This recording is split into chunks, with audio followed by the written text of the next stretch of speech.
नमस्कार, स्वागत आप सभी का हमारे इस खास पेशकश में। हर रविवार हम आपके साथ जुड़ते हैं और समझने की, जानने की कोशिश करते हैं कि यहाँ से आगे की दिशा बाजार के लिए क्या हो सकती है। थोड़ा सा बीते हफ्ते को अगर टच करें तो उम्मीदें तो काफ़ी जगती हुई दिखाई दी, पर वो उम्मीदें पूरी होती हुई नहीं दिखाई दी। इस हफ्ते हमने 24,200 के लेवल को भी क्रॉस करते हुए देखा, निफ्टी पे 24,250 भी देखा। लेकिन जब हम थर्सडे के दिन बाजार बंद हुआ तो हमने देखा कि हम वही 24,050 के आसपास बंद होते हुए दिखाई दिए। कच्चे तेल के अंदर वॉर से पहले के लेवल देखने को मिल रहे हैं। ब्रेंट क्रूड जो है $72 आ गया। ये तमाम चीज़ें, रुपये में रिकवरी हुई। इन सब के बावजूद आखिर में बाजार डर क्यों रहा है, ये महत्वपूर्ण सवाल। दूसरा, ये जो तेजी बीते आधे फीसद के आसपास की बीते हफ्ते में देखने को मिली है, छोटा हफ्ता था तो हो सकता है इस वजह से सेलिंग रही। क्या अगले हफ्ते वो तेजी कंटिन्यू होती हुई दिखाई देगी? क्या ये तेजी कंटिन्यू रहेगी कि नहीं रहेगी?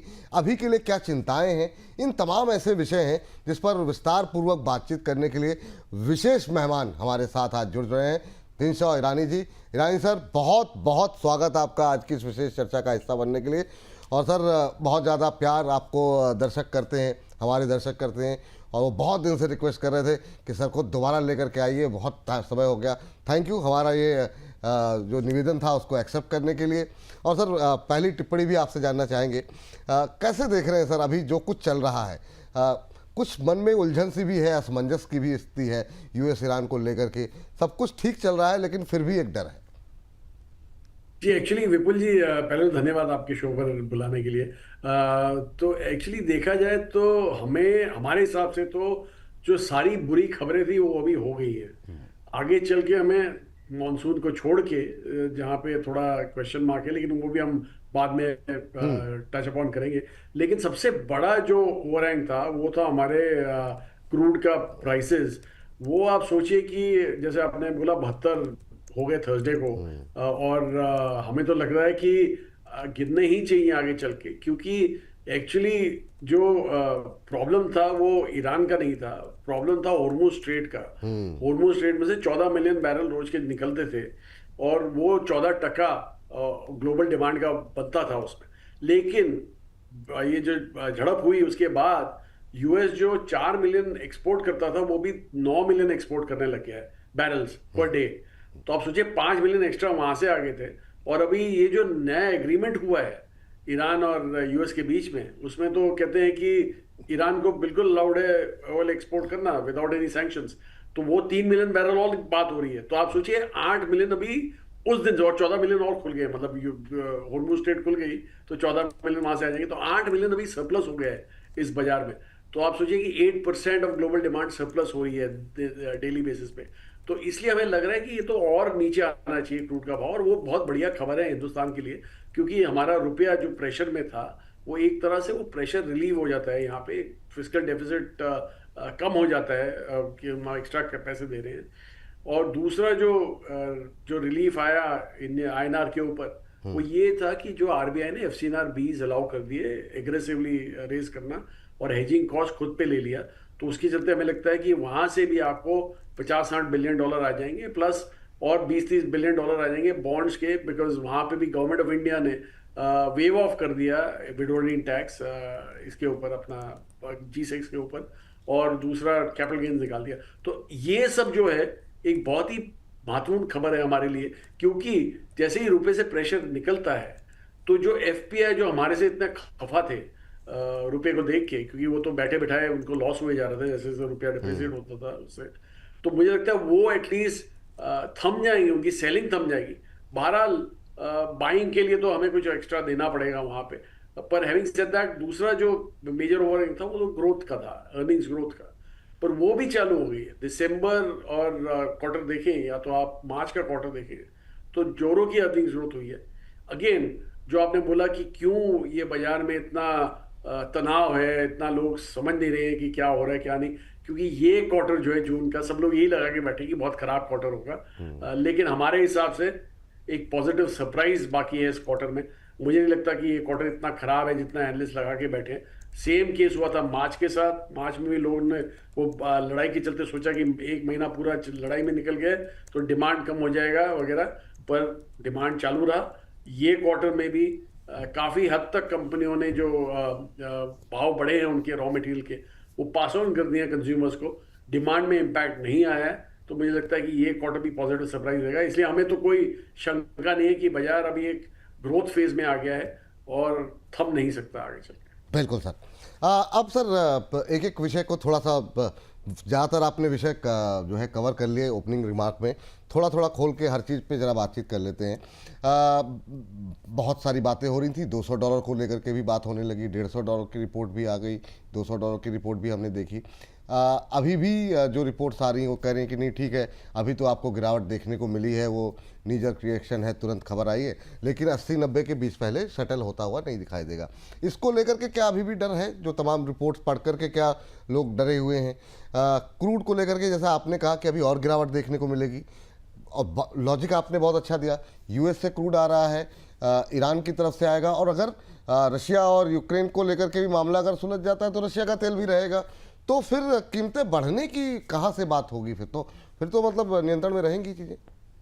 जी actually Vipul ji, I think concern इसलिए था कि काफ़ी जो वेल्स बंद हो गए थे सऊदी रीजन में, वो यही सोच के बैठे थे कि शायद उनके बंद होने से वापस जब चालू होंगे तो आपको वाटर पंप इन करना पड़ता है ऊपर लाने के लिए ऑयल को वगैरह, वो सब तो उसमें 2-3 हफ्ते निकल जाएंगे।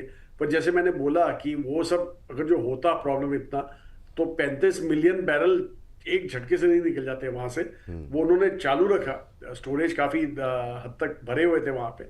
लेकिन एनीवे, हैविंग सेड दैट, मैं तो दूसरा जो मैंने आपको बताया कि यूएस ये लड़ाई के पहले, झड़प के पहले 4 मिलियन एक्सपोर्ट करता था ग्लोबल मार्केट्स में, और वो अभी 9 मिलियन हो गए, तो 5 मिलियन एक्स्ट्रा वहां से आ गए। बाय द वे, चाइना जो 15 मिलियन, करीब करीब 15 मिलियन रोज के इंपोर्ट करता था क्रूड बैरल्स, उनका इंपोर्ट कम होके 10 मिलियन हो गया था। ऐसा नहीं है कि डिमांड वहां कोलैप्स हो गई, डिमांड हुई थी, गिरी थी 1-1.5 मिलियन बैरल की, पर मेनली उन्होंने अपने रिजर्व्स में से पंपिंग चालू किया।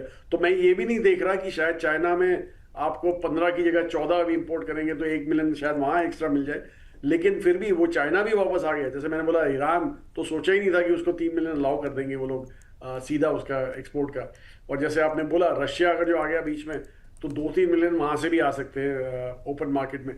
तो आप सोचिए कि 10-11 मिलियन बैरल्स एक्स्ट्रा यहाँ पे हो रहे हैं। और ऑब्वियसली ओपेक अगर जो स्ट्रांग होता तो शायद वो प्रोडक्शन कट की बात करता, लेकिन ओपेक जैसा भी कुछ रहा नहीं है कि 2-3 कंट्रियां निकल गई उसमें से। इसलिए मुझे लगता है वो ऑयल मार्केट काफी ओपन है आज की तारीख में, और हमें नहीं लगता कि ये 70-72 ज्यादा देर रहेगा और नीचे आना चाहिए। उल्टा हमने तो लगा कि बैठे, हम यही लगा के बैठे कि ये साल की एंड तक, मतलब कैलेंडर ईयर की एंड तक हमें 60-65 दिखना चाहिए वापस को। ये ब्रेंट क्रूड की बात कर रहे हैं?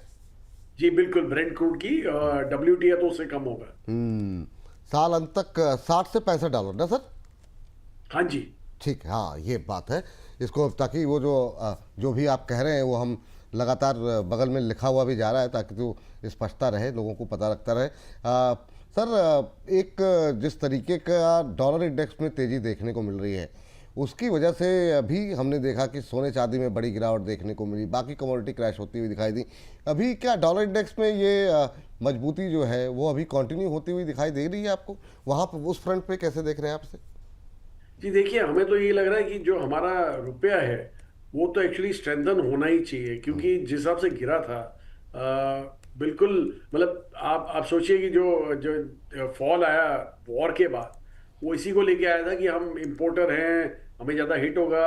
उसके पहले जो फॉल हुआ था वो टैरिफ को लेके हुआ था, फिर टैरिफ का सुलझ गया फरवरी में, और उसके बाद वॉर चालू हुई, तो वॉर को लेके अभी मार पड़ी हमारे रुपए को। और लेकिन आप सोचिए कि जो मेन प्रॉब्लम ऑब्वियसली एक तो रुपए का था ही, आप इंपोर्ट कर रहे थे, प्लस दूसरा जो मार पड़ रही थी वो एफपीआई आउटफ्लो से पड़ रही थी। रोज का ऑलमोस्ट कभी कभी तो बिलियन डॉलर निकल रहे थे इंडिया से। बाय द वे, ये साल आई थिंक ओवरऑल सेलिंग है ऑलमोस्ट 3 लाख करोड़ के आसपास की अभी सेलिंग हो गई है तो इंडिया में। तो वो काफ़ी एक हद तक दुखदायक थी हमारे रुपए के लिए। लेकिन जैसे मैंने बोला कि 3 लाख करोड़ मतलब आप ऑलमोस्ट 30 बिलियन डॉलर की बात कर रहे हैं। अगर जो फ्लोज जो मैंने बोला कि हमें तो लग रहा है 50-60 बिलियन ये एफसीआर बी की वजह से ही आ गई, और इसका रीजन बड़ा सिंपल है। 2013 में जब ये पॉलिसी लाए थे आरबीआई वाले, गवर्नमेंट बैंक्स को अलाउ किया था, लेकिन वहां पे उन्होंने काफी एक कंट्रोल रखा था। उन्होंने बोला 3% तक ही वो हेजिंग कॉस्ट कवर करेंगे। यहाँ पे उन्होंने बोला मैं ओपन कर दूंगा। दूसरा उन्होंने बोला था कि आप लेवरेजिंग नहीं कर सकते, आप लोन नहीं दे सकते अगेंस्ट एफसीआर बी, वो भी क्लैरिफाई कर दिया आरबीआई ने इस बार कि आप दे सकते हैं। और कैप नहीं रखा। लास्ट टाइम 3.5 का एक कैप रखा था उन्होंने ऑन लेंडिंग रेट्स, इस बार उन्होंने वो कैप भी हटा दिया है, बैंक्स को पूरा ओपन हैंड दे दिया। 2013 में $27 बिलियन रेज हुए थे ये पॉलिसी के चलते। उस समय से लेके आज तक बैंक्स 3 गुना हो गए हैं, हमारी इकोनॉमी मोर देन डबल हो गई है। तो आप सोचिए कि 60 बिलियन तो आसपास तो आप देख ही सकते हैं यहाँ पे फ्लोज। और बिल्कुल। जैसे मैंने बोला कि बॉन्ड का जो रिलीफ दिया है गवर्नमेंट ने एफपीआई को, वहां से भी आपको 20-30 बिलियन आराम से आ जाएंगे। तो अगर जो आपके पास 80-90 बिलियन आते हैं, तो आप सोचिए कि वो almost 15% of your existing reserve हो जाते हैं, जो एक बहुत बड़ा असला है आरबीआई के लिए to fight a strong dollar. इसलिए हमें लग रहा है कि हमारा रुपया स्ट्रॉन्ग रहेगा यहाँ से। अभी कितना हो सकता है वो हमें अंदाजा नहीं है, लेकिन 91-92 तो आप देख ही सकते हैं आराम से। चलिए, तो ये 91-92 तक के लेवल देखने को मिल सकते हैं। क्योंकि आपने बात किया बॉन्ड मार्केट को लेकर के, एफपीआई को लेकर के, सर लोगों की बड़ी उम्मीदें थी और अभी भी बनी हुई हैं कि शायद एक विंडो खुली है, दूसरी विंडो खुल जाए, ख़ास तौर से टैक्सेस को लेकर के इक्विटी के अंदर, कि यहाँ पर जो है जो फैसला लिया गया उसको वापस लिया जाना चाहिए। आप कितना सहमत हैं? और चूंकि एक स्टेटमेंट फाइनेंस मिनिस्टर की तरफ से भी आ गई और ये कहा गया कि नहीं, हम मतलब विचार कर सकते हैं, विचार करेंगे, सारे प्रपोजल को देख रहे हैं, तो उससे एक और आग, मतलब एक चिंगारी थोड़ी सी और बढ़ गई कि शायद इसको लेके फैसला हो। बीच में रह रह करके हमने देखा उसकी वजह से बाजार में रिएक्शन भी देखने को मिला, कुछ हुआ नहीं बॉन्ड मार्केट के लिए, हालांकि फैसला हो गया। क्या इस पर फैसला हो सकता है सर, बजट से पहले या बजट तक? क्या एक्सपेक्टेशन आपकी है? क्योंकि ये एक बड़ा कंसर्न बना हुआ है, जिस तरीके से एक साल के अंदर हमने देखा विदेशी निवेशकों को जाते हुए। जी देखिए, जैसे मैंने बोला ईयर टू डेट $30 बिलियन काफ़ी बड़ा अमाउंट होता है। इनफैक्ट पिछले शायद 3 साल में हमने, या तो 4 साल में हमने 60 बिलियन का आउटफ्लो देखा है, उसमें से 30 यही साल निकल गए हमारे। तो आप सोचिए कि काफ़ी जोरों का झटका है हमारे लिए, उसके लिए वो उसको लेके। एफडीआई भी, ये तो एफपीआई था, एफडीआई भी काफ़ी हद तक कम हो गया है। लास्ट जो मैंने फिगर देखा था वो नेट फिगर कोई $1 बिलियन ही दिख रहा था। नॉर्मली एफपीआई को ऑफसेट करता था एफडीआई फ्लो, लेकिन इस बार तो एफपीआई ने भी दम तोड़ दिए। तो हमें लग रहा है कि उसके लिए टू अट्रैक्ट इंटरनेशनल इन्वेस्टर्स आपको कोई स्वीटर देना पड़ेगा। एक आर्ग्यूमेंट जो हमेशा हम सुनते हैं जो इसके अगेंस्ट है, वो ये बोलते हैं कि सबसे बड़ा पैसा तभी आया था जब ये कैपिटल गेन्स लगे हुए थे हमारे ऊपर। बराबर बात है, पैसा हमारा बड़ा तभी आया था जब कैपिटल गेन्स ऑन थे, लेकिन उस समय हमारी ग्रोथ भी बहुत बड़ी थी। 30-30% ग्रोथ की बात होती थी। तो वो 30% ग्रोथ एक ऑफसेट कर सकती थी इस कैपिटल गेन्स को, लेकिन अभी तो वो रहे नहीं उनके पास कैपिटल गेन्स। मतलब बचे कुछ जो हैं, आप टैक्स लगा देते, हम टैक्स लगा देते हैं और फिर वो निकल जाते हैं यहाँ से बाहर। लेकिन हमें लग रहा है कि अभी हम ये नहीं बोल रहे कि पूरे निकाल दीजिए, हम तो यही बोलते हैं कि आप मॉरेटोरियम कर दीजिए, 1-2 साल का मॉरेटोरियम विंडो दे दीजिए एफआईएस को, कि ठीक है ये 2 साल में जो भी पैसा आएगा हम उसको ग्रैंडफादरिंग करके कोई वो नहीं लगाएंगे, और रेट्रोस्पेक्टिवली सारे आपके कैपिटल गेन्स हमने माफ कर दिए। तो लॉन्ग टर्म कैपिटल गेन्स, हम शॉर्ट टर्म तो हमें चाहिए भी नहीं कि निकले, क्योंकि हमें चाहिए कि हमारे पास पैसा लंबे अरसे तक रहे। तो इसलिए, और हम ये नहीं बोल रहे कि आप सिर्फ एफपीआई से निकाल, सबके लिए निकाल दीजिए, हमारे डोमेस्टिक इन्वेस्टर्स की भी निकालिए। आप देखिए कितना वाइब्रेंट हो जाता है हमारा मार्केट अगर ये होता है तो। और यही एक अच्छा मौका है, क्योंकि आप रीजन में काफी हद तक पैसा जो अट्रैक्ट हुआ था पहले, वो रीजन में अभी बिचवाली चालू हो गई है, क्योंकि वहां पे जो एआई रिलेटेड स्टोरीज थी, जैसे कोरिया में 2 मेजर कंपनियां थी, सैमसंग और एसके हाइनिक्स, वो काफी पैसा अट्रैक्ट किए थे। लेकिन अभी वहां पे बिचवाली हो गई है, क्योंकि एआई की स्टोरी जो सेमीकंडक्टर बनाते हैं ये लोग, तो वो अभी थोड़ी वेन आउट हो रही है। सेम केस है ताइवान का। ताइवान में भी एक बड़ी कंपनी है टीएसएमसी, जो 60-62% उनका मार्केट कैप कंट्रोल करती है ताइवान में। तो वो कंपनी में भी एआई रिलेटेड स्टोरी थी, वो भी वो बनाते थे, सेमीकंडक्टर्स बनाते हैं। तो इसलिए जैसे ही यहाँ से पैसा निकल रहा है, हमें अट्रैक्ट करने के लिए कुछ चाहिए। और आई थिंक ये बहुत ही बढ़िया मौका है गवर्नमेंट के लिए कि आप कुछ नया करें, जैसे आपने देखा, आपने कुछ नया किया फॉरेक्स मार्केट में और देखिए क्या फ्लोज आ रहे हैं आपके पास। वैसे ही आपको कुछ करना पड़ेगा एफपीआई को अट्रैक्ट करने के लिए, and I think this is the right thing to do. जी। चलिए, तो ये जो है बड़ी महत्वपूर्ण बात कही सर आपने। सर, अब हमने देखा कि जिस तरीके का एक डॉलर इंडेक्स की बात हम लोग कर रहे थे, और उसमें जिस तरह की मजबूती रही, सोने चांदी में बड़ी गिरावट रही। इस साल हमने बड़ी वॉलेटिलिटी देखी सर। सिल्वर के अंदर लोगों का एक आंख बंद करके भरोसा, बड़ी संख्या में ईटीएफ इनफ्लो, और फिर उसके बाद से जो गिरावट रही, आउटफ्लो भी उतनी तेज़ देखने को मिला। सोने चांदी का मोमेंटम अभी कैसे देख रहे हैं? कुछ लोग कह रहे हैं अभी बड़ी गिरावट आ सकती है। आधा तो हो गया अपने हाई से चांदी। गोल्ड में भी अच्छी खासी हाई लेवल से करेक्शन आ चुका है। क्या अभी आपको लगता है, क्योंकि ज़्यादातर रिजर्व बैंक्स जो है अभी भी खरीद ही रहे हैं गोल्ड को, ये इन दोनों पे आपका व्यू अभी क्या है, अभी गोल्ड और सिल्वर को लेकर के सर? जी देखिए, पहले तो गोल्ड की बात करें तो दोनों अलग अलग हैं, दोनों हाँ, प्रेशियस बिल्कुल मेटल्स हैं, बिल्कुल लेकिन आराम से। दोनों जी जी एक डिस्कवर्ड है और दूसरा बाई प्रोडक्ट जी है। जी। सिल्वर तो बाई प्रोडक्ट होता है दूसरे मेटल्स का। बिल्कुल। तो गोल्ड की अगर जो बात करें तो जिस दिन गोल्ड सबसे बड़ा रिजर्व बन गया सारे बैंकर्स के लिए, तब से आप सोचिए कि गोल्ड एक रिजर्व करेंसी बन गई। वो गोल्ड गोल्ड नहीं रहा। गोल्ड पहले क्या करते थे, गोल्ड लोग ये इसीलिए लेते थे कि उनको एक हेज चाहिए होता था against uncertainty, against inflation, against war, ये सब होता था। लेकिन जैसे ही आप रिजर्व करेंसी बन गए तो आप अभी बैंकर के कंट्रोल में। And by the way, banker उनको पसंद नहीं होता कोई ऐसा एसेट रखने का जो यील्ड ना करे कुछ भी। मतलब कोई इंटरेस्ट रेट यील्ड ना हो, कोई फिक्स्ड यील्ड ना हो, सिर्फ यील्ड होती है फ्रॉम कैपिटल गेन्स, मतलब जो गेन्स आते हैं उससे ये यील्ड होती है। तो वो उनको पसंद नहीं होता। इसलिए जब भी बैंकर को पैसे की जरूरत होती है तो सबसे पहले वो गोल्ड बेचते हैं। तो आप देखिए कि क्या हुआ जब लड़ाई चालू हुई इराक और ईरान और यूएस के बीच में, गोल्ड गिरा। तब सबने ये सोचा था अभी तो गोल्ड चलना चाहिए, क्योंकि बैंकर्स को पैसे की जरूरत पड़ गई उस समय। लिक्विडिटी सबसे बड़ा इशू था, तो वही बेच के उन्होंने गोल्ड चालू किया। दूसरा जो लेग अभी आया है गोल्ड का फॉल का, वो किस लिए आया है? क्योंकि यूएस में इंटरेस्ट रेट्स बढ़े जा रहे हैं। अभी बैंकर को कोई शौक नहीं है ऐसा रखने का अपने पास एसेट जो जहां पे उसको एक फिक्स्ड रिटर्न नहीं मिल रहा है। तो वो गोल्ड बेच के यूएस सिक्योरिटीज टी बिल्स ले रहा है वहां पे। शायद कर रहा हो, आई डोंट नो क्या हो रहा है, लेकिन ये हो रहा है। तो आई डोंट थिंक बैंकर्स यहाँ पे अभी इतने हावी हैं इस सेगमेंट में। और इंडिया एक मेजर कंज्यूमर था, चाइना एक मेजर कंज्यूमर था गोल्ड का।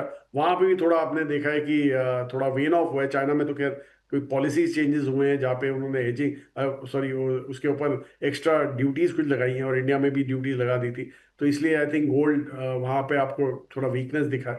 Silver on the other hand, जैसे मैंने बोला कि जो वहाँ पे जो स्टोरी बन रही थी, जहाँ पे जो रीजन था सिल्वर की रैली का, वो यही था कि सब बोलते थे कि नई नई जो प्रोडक्ट्स हैं, जैसे बैटरी हो गई, पीवी हो गया, ईवी हो गया, उन सब में आपको सिल्वर की जरूरत पड़ती है। आप किसी बैटरी मैन्युफैक्चरर से बात करें या किसी फोटोवोल्टिक मैन्युफैक्चरर से बात करें, तो वो हमेशा यही बोलते थे, और हमने तो काफ़ी बातें की। तो हमेशा हमें हमें यही बोलते थे कि देखिए, सिल्वर हम यूज़ करते थे क्योंकि वो सस्ता था। अभी इतना महंगा हो गया है कि हमें कुछ ऑल्टरनेट ढूंढना पड़ता है, कोई एलॉय यूज करना पड़ेगा।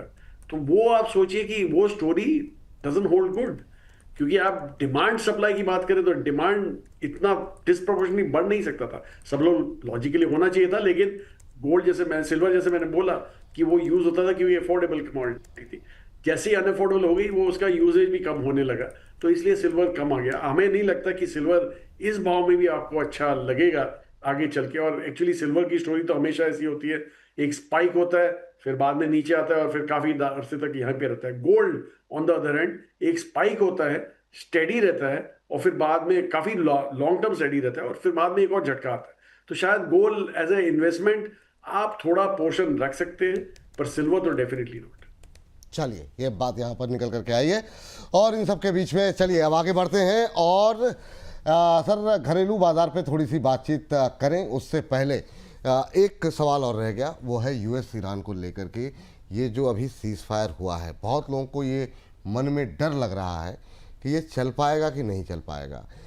इजराइल और लेबनान को लेकर के क्या कुछ हो पाएगा कि नहीं हो पाएगा। सवाल अब ये डर कितना लाजमी है, और आप कैसे देख रहे हैं ये, मतलब कोई हल पे पहुंच पाएंगे या ये 2 महीने? क्योंकि ट्रंप साहब के रात में जो ट्वीट आते हैं ना, वो एकदम से फिर चीज़ें बदल जाती हैं सुबह। जी, विपुल जी, मेरी कोई एक्सपर्टीज नहीं है इस फील्ड में, बस यही है कि मेरा नाम ईरानी है। पर let me take a shot, क्योंकि मुझे हमें ऐसे लग रहा है कि दोनों साइड डेस्परेट थी एक सीज फायर के लिए। ईरान भी था और यूएस भी था। यूएस का तो खैर प्रॉब्लम अलग है, क्योंकि उनके मिड टर्म्स आने वाले हैं अभी नवंबर में। तो ट्रम्प जी को चाहिए था कि कुछ दिखाएं अपनी पब्लिक को कि देखो कितना बढ़िया हमने करके दिया है।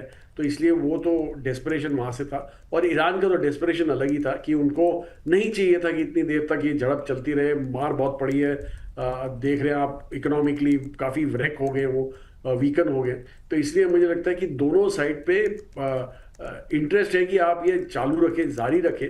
और इनफैक्ट जब ये इसराइल और लेबनान के बीच में झड़प हुई थी, उसके बाद में ईरान वॉकआउट किया था। आपने देखा ट्रम्प जी ने कितना जोरों का नेतन्याहू को बोला कि ये बंद कीजिए आप, और फिर से वापस टॉक्स चालू हुए। तो इसलिए हमें लग रहा है कि ये दोनों साइड को चाहिए और ये डील होके रहेगी। किसके पलड़े में रहेगी वो हमें आइडिया नहीं है, पर मुझे नहीं लगता कि अभी आगे चल के ये झड़प और बढ़ेगी। अगर जो झड़प हुई, जिसका चांसेस बहुत कम है, तो आप सोचिए फिर तो बहुत ही हानिदायक होगा पूरे वर्ल्ड मार्केट के लिए। इंडिया आप परे रखिए, पर पूरे वर्ल्ड मार्केट के लिए हानिदायक होगा। इसलिए मुझे नहीं लगता कि इतना एस्केलेट होगा यहाँ से। हम्म। चलिए, ये बात यहाँ पर है सर। अब एक एक करके तमाम सेक्टर्स पे जरा हम बातचीत करते हैं। और सबसे पहले जरा किस सेक्टर से शुरू की जाए सर बातचीत, क्योंकि अब जो है सबकी निगाहें पहले क्वार्टर पे ही लगी हुई हैं। तो बैंकों से शुरू करना इसलिए चाहेंगे, सबसे ज़्यादा डर इसको लेकर के था कि जिस तरीके से इन्फ्लेशन बढ़ रही थी और $200 के टारगेट निकल के आ रहे थे, लोगों को लग रहा था कि अब ऑटो, बैंक, इन सब पे सबसे ज़्यादा प्रेशर देखने को मिलेगा। आप कैसे देख रहे हैं अभी बैंकों को लेकर के? लास्ट क्वार्टर भी हमने देखा पीएसयू बैंक के रिजल्ट ठीक रहे सर। तो अब यहाँ पे क्या प्रेशर रहेगा, आगे की दिशा क्या देख रहे हैं, और क्या पीएसयू बैंक्स अभी भी खरीदारी योग्य हैं, या फिर प्राइवेट बैंक की तरफ आपकी निगाहें रहेंगी? जी देखिए, सबसे बड़ा जो ओवरहैंग था public sector, sorry private sector banks के लिए, वो तो जायज़ था। मतलब और स्लॉट अपना जो पीएसयू बैंक्स ने जो कंपटीशन दिया उनको, और वो इसलिए दिया क्योंकि इंटरेस्ट रेट फॉल साइकिल चालू था। और इंटरेस्ट रेट फॉल में क्या होता है कि जब आप अपनी बैलेंस शीट इतनी लेवरेज करके बैठते हैं, लाइक पीएसयूज तो नॉर्मली 11-12 टाइम लेवरेज करके बैठते हैं अपनी बैलेंस शीट, जबकि प्राइवेट सेक्टर 6-7 बहुत ज़्यादा हो गया, एग्रेसिव हो गया, 6 टाइम नॉर्मली होती है उनकी, 5-6 टाइम। तो उसमें आप इतने बढ़िया रेट फाइन ट्यून नहीं कर सकते जो पीएसयू कर सके थे इतनी लेवरेज करने के बाद। मुझे हमें ये, और दूसरा जो डिपॉजिट में लड़ाई चालू थी, डिपॉजिट कैप्चर करने के लिए, मतलब दोनों लायबिलिटी और एसेट साइड दोनों की जोरों की लड़ाई चालू थी। तो आप डिपॉजिट साइड में भी पीएसयूज काफ़ी एग्रेसिव हो गए थे और काफ़ी मार्केट शेयर ले रहे थे पब्लिक सेक्टर से, प्राइवेट सेक्टर से, सॉरी। तो आप अभी देखिए, ये जो बॉन्ड जो रेस है, सॉरी अपना जो FCNR-B रेस है, वहाँ पे सबसे ज़्यादा एग्रेशन प्राइवेट सेक्टर ने ही दिखाया कि, और वहाँ पे उनको एक ब्रीदर मिल रहा है। पहली चीज़ तो वो है कि डिपॉजिट ग्रोथ वहाँ पे आपको ज़्यादा बेहतर दिखेगी।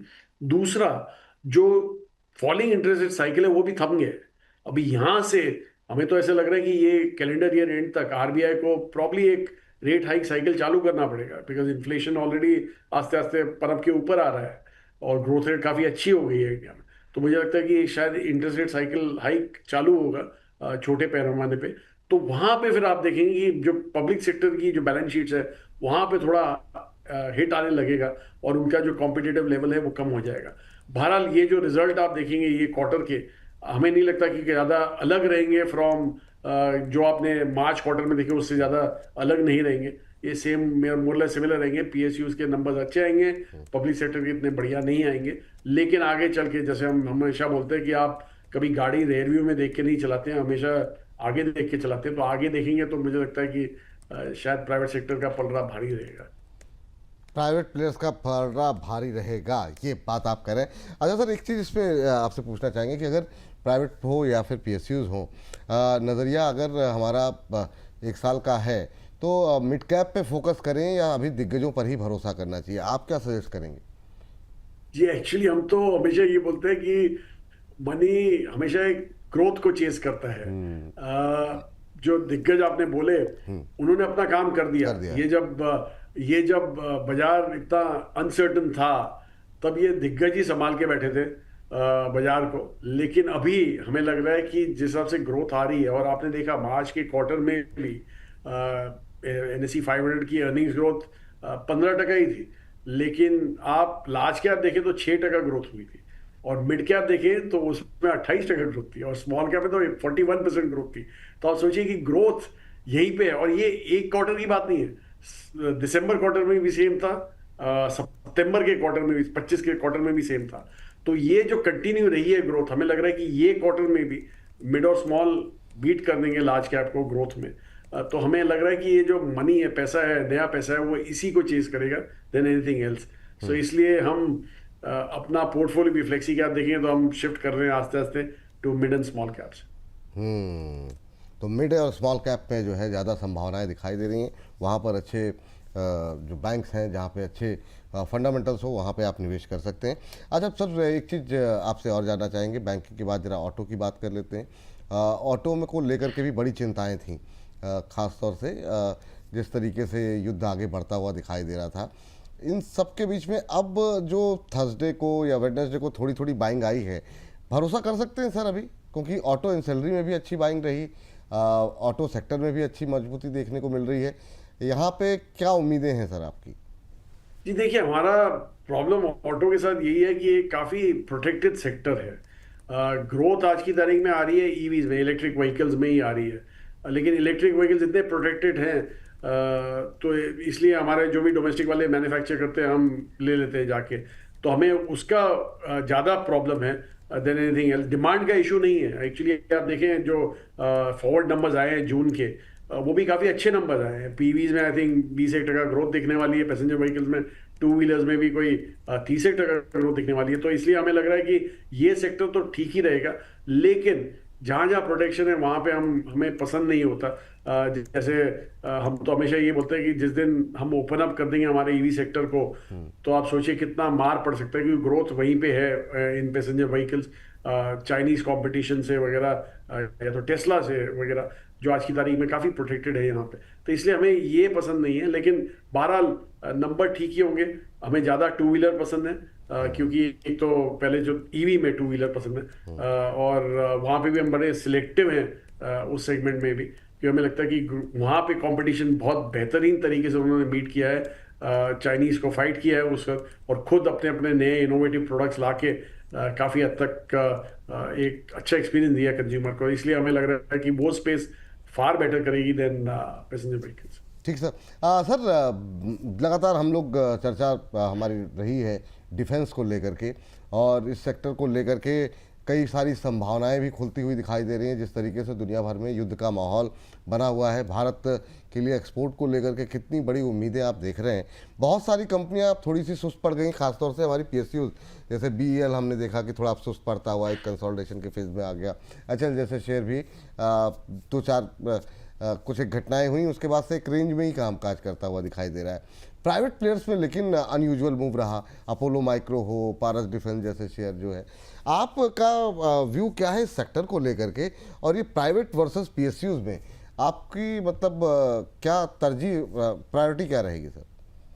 जी देखिए, यहाँ पे एक्चुअली आप PSU की बात करें तो काफ़ी हैवी इंडस्ट्री वाले PSUs हैं, और मेनली वो एक सर्विस स्पेसिफिक है, जैसे पोर्ट वाले हो गए, या जो सिर्फ नेवी को सर्विस करते हैं, या एरोनॉटिक्स वाले हो गए जो सिर्फ एयरफोर्स को सर्विस करते हैं। एक PSU है जो सारे इलेक्ट्रॉनिक्स बनाता है, वो भारत इलेक्ट्रॉनिक्स, जिसका आप नाम लिया। वो हमें काफ़ी पसंद है, क्योंकि हमें हमारे मन में कोई शंका नहीं है कि आगे चल के इंडिया एक सोर्सिंग बेस बनने वाला है डिफेंस के लिए, क्योंकि इंडिया एक बहुत ही फ्रेंडली कंट्री है, और हम फ्रेंडली नेशंस के साथ हम काफ़ी अच्छी तरह स्वभाव रहता है हमारा। तो और चीप लेबर है यहाँ पे, और एक्सपर्टीज है, टेक्निकल नॉलेज है। तो इससे हमें लग रहा है कि एक एक्सपोर्ट बेस इंडिया से बन सकता है डिफेंस के लिए, और उसको कैपिटलाइज करने के लिए चुनिंदा कंपनी रहेंगी।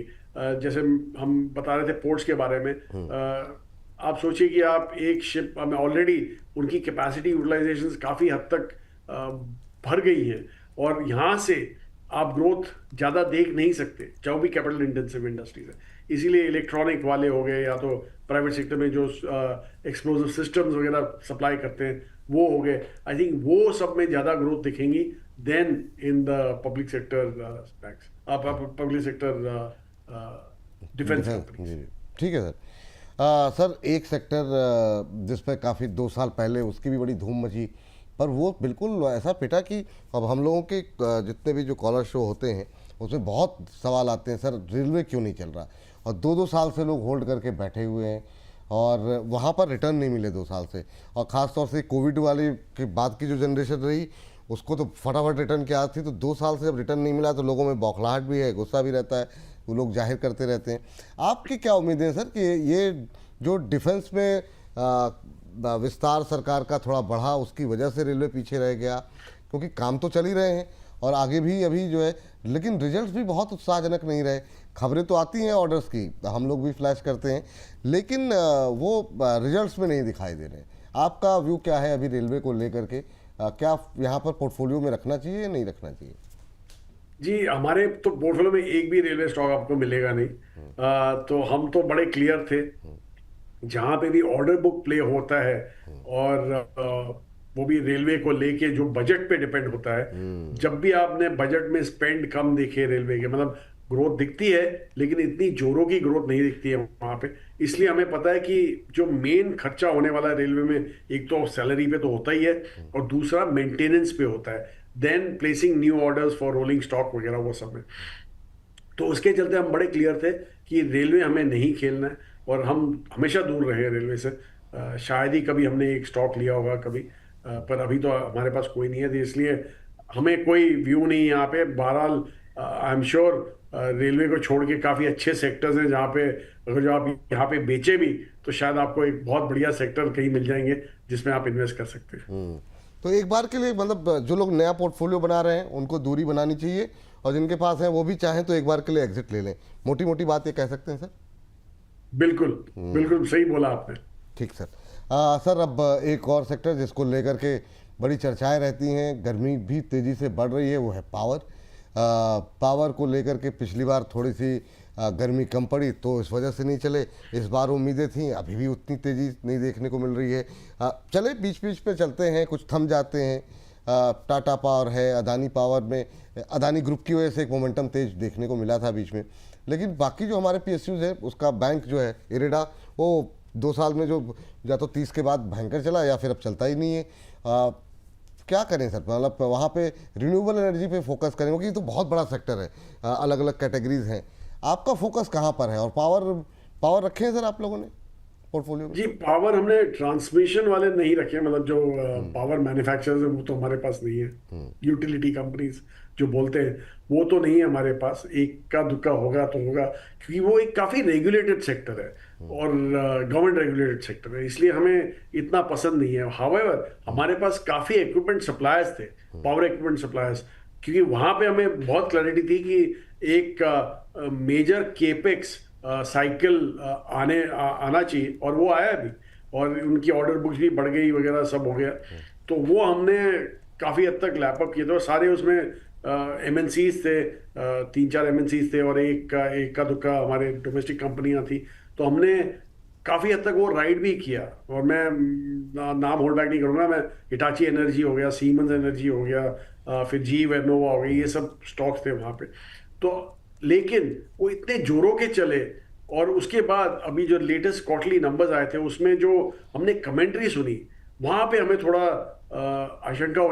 थोड़ी शंका होने लगी कि कुछ यहाँ पे अभी आगे चल के ग्रोथ रेट थोड़े स्टेबलाइज होंगे, इतना एक्सपोनेंशियल जो बोलते हैं जो हद से ज्यादा जो ग्रो हो वो नहीं होने वाला, क्योंकि उनकी कैपेसिटियां पूरी फुल हो गई है, ब्लॉक हो गई है, और यहाँ से आपको प्राइस हाइक इतने नहीं मिलेंगे। मतलब ग्रोथ आएगी तो प्राइस हाइक से ही आएगी, पर वो भी काफी लिमिटेड रहेंगे, इसलिए हमने काफी हद तक वो सेक्टर भी ट्रिम किया है। हमने थोड़े बहुत और डोमेस्टिक वाले लिए हैं जो हमें लगे कि कैंसिलरी जैसे प्ले हो सकते हैं, लेकिन उसके बावजूद हमें लग रहा है कि यहाँ पे अभी स्टोरी प्ले आउट हो गई है। स्टेबिलिटी के लिए रखना तो रख लीजिए स्टॉक को, लेकिन अदरवाइज जो एक पॉप मिलता था आपको वहां पे वो शायद ना मिले आगे चल के। सर अब सवाल तो बहुत सारे हैं, सेक्टर्स बहुत सारे बाकी रह गए हैं, लेकिन मुझसे कहा जा रहा है कि सर के पास समय थोड़ा कम है। मैं अगर आपसे पूछूं कि बाज़ार पे रुख चूँकि आपका थोड़ा सकारात्मक हुआ है, तो अब यहाँ से अगर पोर्टफोलियो आज की डेट में अगर हम बनाए या हमारे दर्शक बनाने की कोशिश करें, तो फिर रेलवे से आपने कहा कि थोड़ा सा दूरी बना के चलें, पावर सेक्टर में भी थोड़ा ट्रिम करके ही अपने पोर्टफोलियो में रखें, तो फिर फोकस कहाँ करें? और अगर आप कुछ नाम ले सकें तो वो तो सोने पे सुहागा हो जाएगा हमारे दर्शकों के लिए, क्योंकि रोज़ रोज़ तो मुलाकात होती नहीं है आपसे सर। तो अगर उनको आप कुछ गाइड कर सकें कि अगर 6-8 महीने, साल भर का, अगर साल भर के आसपास का एक नज़रिया अगर लें बाज़ार पे, तो पोर्टफोलियो किस तरीके से बिल्डअप करें? अगर हम कल्पना करें 1 लाख रुपए के आसपास किसी ने, छोटा रिटेल इन्वेस्टर है, तो वो क्या करे सर? तो एक्चुअली विपुल जी, नाम तो मैं लूंगा नहीं। नाम ठीक। का आपको देखना है तो मेरा मिड कैप और स्मॉल कैप पोर्टफोलियो आप ले लीजिए हमारे हिलियोस का, हाँ और जी। वहां पे आपको नाम दिख जाएंगे बराबर से कौन से हैं, क्योंकि हम ठीक तो है। अलग से कुछ करते नहीं है। हाँ तो वैसा दूसरा मैं अगर जो आपको बताऊं कि आगे चल के देखिए, आप कोई भी इकोनॉमी जो इंडिया अभी करने वाला है अगले 5-10 साल में, वो कोई भी इकोनॉमी देखे जो पास में की थी, जैसे चाइना ने किया था 2000 के आसपास, फिर यूएस ने किया था 60s में, जापान ने 80s में, और जर्मनी उसके बाद 80s 90s में किया था। वहां पे दो सेक्टर जो बिल्कुल ही, अब मतलब कंजम्पशन जो बूस्ट आई थी, दो सेक्टर जो बहुत बढ़िया किए थे, वो थे कंजम्पशन और दूसरा था बैंकिंग, बीएफएसआई रादर। और ये इसलिए था क्योंकि कंजम्पशन से ही इकोनॉमीज चलती हैं, और इंडिया तो एक बहुत ही बढ़िया दायरे पे पहुंच गया है जहां पे मिलेनियल्स एंड जनरेशन जी, ये दोनों जो सेगमेंट है, ऑलमोस्ट 2/3, मतलब 70%, 2/3 भी नहीं, 70% से ज्यादा लेबर पूल जो है आज की तारीख में, ये इस जनरेशन का है। और वो बहुत ही बढ़िया है, क्योंकि मेरे टाइप जो प्री मिलेनियल वाले थे, वो जनरेशन तो हमेशा बोला जाता था कि आप सेविंग कीजिए, कंजर्व कीजिए, और डायलॉग भी सुनाए जाते थे हमें, बूंद बूंद से घड़ा भरता है, और हाँ। पाँव अपने ही चादर लंबी हो वगैरह, ये सब डायलॉग बोले जाते थे हमें। तो इसलिए हम कंजम्पशन तो करते ही नहीं थे, हम सेविंग ज्यादा करते थे। पर ये जो सेगमेंट है वो तो बहुत ही एग्रेसिव है। उल्टा मैं तो सबको ये बोलता हूँ कि आप सोचिए, जो जो जनरेशन छुट्टी पे जाने के लिए लोन लेती है, छुट्टी मनाने के लिए लोन लेती है, आप सोचिए कि कितना कंजम्पशन फीवर है, और सर्विसेबल कंजम्पशन है, मतलब वो कमाते भी अच्छा है। तो इसलिए यही चाहिए हमें। और यहाँ से आप देखेंगे तो न्यू एज कंपनीज जो है कंजम्पशन वाली, वो बहुत बढ़िया करेंगी, एक्सपोनेंशियल ग्रोथ रहेगा। हॉस्पिटैलिटी कंपनीज अच्छी करेंगी, हेल्थ केयर कंपनीज अच्छा करेंगी, बीएफएसआई में भी कंज्यूमर फेसिंग जो बैंक्स हैं, एनबीएफसीज हैं, या जो कैपिटल मार्केट रिलेटेड जो प्लेस हैं, वो बहुत बढ़िया करेंगे, क्योंकि ये जनरेशन इन्वेस्टमेंट में ज़्यादा बिलीव करती है। तो म्यूचुअल फंड हो गए, वेल्थ मैनेजर हो गए, ये सब आ जाते हैं उसमें प्लेस में। तो इसलिए हमें लग रहा है कि ये एक बहुत ही हेल्दी पोर्शन होना चाहिए आपके पोर्टफोलियो का। आप हमारा पोर्टफोलियो देखेंगे तो शायद 60 से 65% इसी सेगमेंट में होगा, हमारे ज़्यादा ही होगा शायद।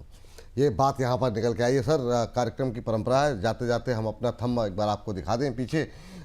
तेज़ी नहीं रुकेगी। तो ये जो क्रूड हल्का हो गया, रुपये में रिकवरी हो गई, इस सब के बावजूद अभी एफपीआई नहीं आ रहे हैं, वो एक चिंता है। तो क्या ये तेज़ी अब आपको लगता है अभी रुकेगी, या फिर चिंताएं हैं, या आप ये मान रहे हैं तेज़ी रुकेगी या नहीं अभी? जी नहीं, तेजी, मैं बाय द वे मैं ये एक और कैविएट दे दूं कि तेजी हमेशा एक लाइन में नहीं आती हाँ, है, obviously, हमेशा मतलब अगर हम 5-6 महीने के हिसाब से देखेंगे, ओवरऑल देखेंगे तो हमें लग रहा है कि ये बहुत ही बढ़िया रहेगा यहाँ से।